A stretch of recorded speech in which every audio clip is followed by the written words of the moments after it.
This here's my $500 backhoe. It's not the strongest in the world, but it sure beats a shovel. And I've had this tractor here for years.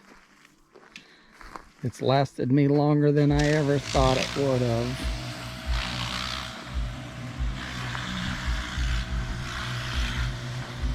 I've went many a miles on this tractor. Like my office chair seat, need a new seat this year. But it digs good. I dug this all the way around this, like 600 feet of fence in one day, over a foot down. So couldn't have did that with a shovel. And the wife is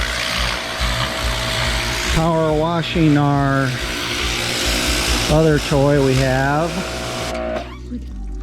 It's been a while. Look how dirty those nets are. It's dirty. Some knapweed in there. Idaho State flower.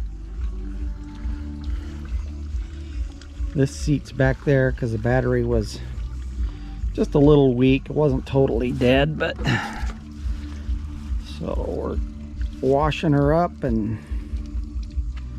charging the battery. It's just about riding season.